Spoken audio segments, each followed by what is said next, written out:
Sa simula pa lang ng panahon, may mga nilalang na hindi dapat makita ng tao, mga nilalang na itinago ng kasaysayan. Ngunit ngayong dumarami ang kasamaan sa mundo, tila may mga hindi pangkaraniwang nilalang ang unti-unting lumilitaw sa iba't ibang panig ng mundo. At sa video na ito ay ipapakita ko sa iyo ang mga terrifying creatures na namataan at nakuhanan pa ng kamera at siyang ikinagulat ng mga tao. Kaya naman sit back, relax at manatiling nakatutok hanggang sa dulo ng video na ito dahil ang panghuli ang pinaka nakakatakot sa ating listahan. Pero bago ko simulan ay hihingi lang sana ako ng isang like at subscribe. Malaking tulong na ito sa aming mga content creator. Salamat po. Plesiosaur Discovery, walang duda na ang dagat ay tahanan ng ilan sa mga pinakamisteryosong nilalang at minsan napapadpad din sila sa mga hindi inaasahang lugar. Alam mo ba na sa Ireland ay may natagpuang isang napakalaking nilalang sa tabing dagat na ikinamangha ng mga siyentipiko? Akala nila baka isa itong plesiosaur, isang sinaunang reptile sa dagat na may napakalalaking panga at matutulis ng ngipin. Noong unang panahon, ang mga ganitong mga nilalang ang hari sa karagatan, milyon-milyong taon na ang nakalipas. Pero paano kaya ito napunta sa lupa? Sa ngayon ay tila palaisipan pa rin sa mga eksperto kung paano ito napadpad sa dalampasigan. Ang natuklasang ito ay nagdulot ng matinding paghanga at kuryosidad. Posible kaya na may iba pang mga ganitong nilalang na nagtatago sa kailaliman na naghihintay lang lumitaw? Ang karagatan ay puno ng mga lihim at ang mga ganitong tuklas ay paalala kung gaano kaliit talaga ang alam natin tungkol sa mundo sa ilalim ng dagat. Beach Mystery. Isang tahimik na umaga ay may kakaibang bagay na napadpad sa tabing dagat at hindi lang ito basta kahoy na tinangay ng alon. Isa itong malaki at nakakatakot na nilalang. Maputla ang kulay, may mahabang buntot at parang braso ng tao. Mabilis na nagdatingan ng mga tao, naglabas ng cellphone at flashlight habang nagbubulungan kung ano ang nilalang na iyon. May ilan na nagsabi na parang mermaid daw ito, pero may iba na hindi sigurado. Magkaganon man, hindi ito gumagalaw hanggang sa dumating ang mga opisyal at agad isinakay ito sa isang truck at umalis ng walang kahit na anong paliwanag. Walang press, walang sagot, puro katahimikan lang. Hanggang ngayon, walang nakakaalam kung ano talaga ang bagay na iyon, pero lahat ay hindi makapaniwala na sa araw na iyon na may isang nilalang na tila hindi tao ang napadpad sa kanilang tabing dagat. Living fossils. Sa tuktok ng mga bundok, isang eksena ang gumulat sa mga tao nang may nakatagpo ng maliliit na nilalang na lumalangoy sa isang lawa at parang direktang galing sa isang dinosaur book. Tinawag ang mga maliliit na nilalang na ito na tadpole shrimp. Maliit, kakaiba at sobrang ancient dahil nabubuhay na sila ng higit 300 milyong taon bago pa lumitaw ang mga tao. Ang kanilang mga katawan na nababalutan ng shell ay parang maliliit na armor. At ang pinakakamangha-mangha, ang mga itlog nila ay pwedeng manatiling buhay kahit matuyo sa putik ng maraming taon at mapipisa pa rin kapag muling nabasa ng tubig. Ang makakita sa kanila ng buhay ngayon ay para na ring nakakita ng isang living fossil, patunay na hindi lahat ng bagay mula sa nakaraan ay nananatiling nakabaon sa lupa. Spiky surprise. Karaniwan ay hindi talaga masyadong napapansin ang mga sea cucumber pero itong isa ay talagang pambihira at ginulat ang mga taong nakakita dito.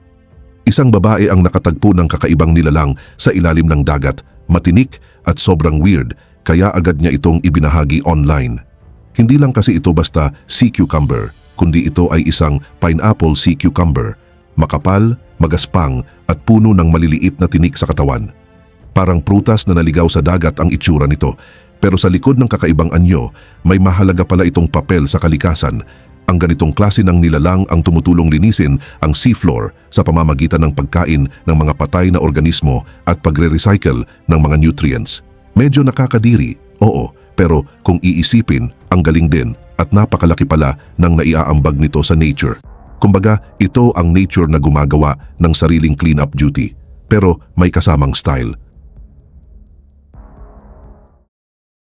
Cyclops shark, isang mangingisda sa Sea of Cortez, ang nakadiskubre ng isang bagay na noong una ay walang naniwalang totoo, isang one-eyed albino shark. At hindi ito fake news, totoo ito.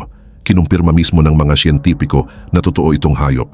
Habang nililinis ng mangingisda ang mas malaking pating na nahuli niya, nakakita siya ng isang fetus sa loob at doon niya ito napansin. Isang malaking mata sa gitna ng mukha nito. Parang galing sa isang cartoon. Pero ayon sa mga eksperto, ito ay dahil sa isang bihirang genetic mutation na tinatawag na cyclopia. Sabi ng mga dalubhasa, hindi ito mabubuhay sa wild nature pero wala itong kinalaman sa polusyon. Natural lang daw ito, isang kakaibang twist ng kalikasan. Ayon sa mangingisda, habang hinihiwa namin yung pating, nadiskubre namin sa loob ang isang baby shark na may iisang mata. Walking shark. Habang nagsasagawa ng diving ang mga siyentipiko sa coast ng Indonesia, ay hindi nila inaasahan na makakakita sila ng isang shark na naglalakad at agad nila itong ikinamangha. Sa halip kasi na lumangoy lang, ginamit ng maliit na nilalang na ito ang mga fins niya para maglakad sa seafloor at parang nagre-relax lang na naglalakad. Dahan-dahan itong gumapang sa mga corals at bato habang naghahanap ng susunod na makakain. At kahit hindi ito mabilis, matalino naman ito. Ang kakaibang paraan ng paggalaw na ito ang tumutulong sa kanya manghuli sa mababaw na bahagi ng dagat kung saan hindi kayang pumasok ng ibang mga shark. Hindi lang ito astig, ito mismo ang halimbawa ng evolution in action. Ang Indonesia talaga ay hindi nauubusan ng mga nilalang na parang galing sa ibang planeta. Giant washup, isang 50 talampakang nilalang sa dagat ang napadpad sa tabing dagat sa Indonesia at naging instant movie sa buong lugar. Mabilis na nagdatingan ang mga lokal, naglabas ng cellphone at kumuha ng mga litrato ng nilalang na parang sea monster na galing mismo sa isang horror movie. Pero agad namang nanghimasok ang mga siyentipiko at kinumpirmang ito ay isang nabubulok na baleen whale. Dahil sa naipong gas sa loob ng katawan nito, lumubo ito ng husto kaya mukhang nakakatakot at sobrang laki at ang amoy ay hindi kaaya-aya. Karaniwan kasi ang mga balyena ay lumulubog at nagiging pagkain ng mga nilalang sa kailaliman ng dagat. Pero itong isa muling lumutang, posibleng matapos mabangga ng isang barko. Hindi araw-araw na may ganitong kalaking nilalang na bigla na lang lilitaw sa dalampasigan. Jungle giant. Sa Sumatra Island, may isang napakalaking nilalang na gumulantang sa mga tao sa takot at gulat at hindi ito alamat. Isang reticulated python na umaabot ng 49 na talampakan ng haba at halos 1,000 pounds ang bigat ang natagpo ang buhay at malusog. Ang tribong nakakita rito ay hindi lang ito hinuli. Tinrato pa nila ito na parang hari. Naging star attraction ng ahas sa isang lokal na animal park at dinadayo ito ng napakaraming tao.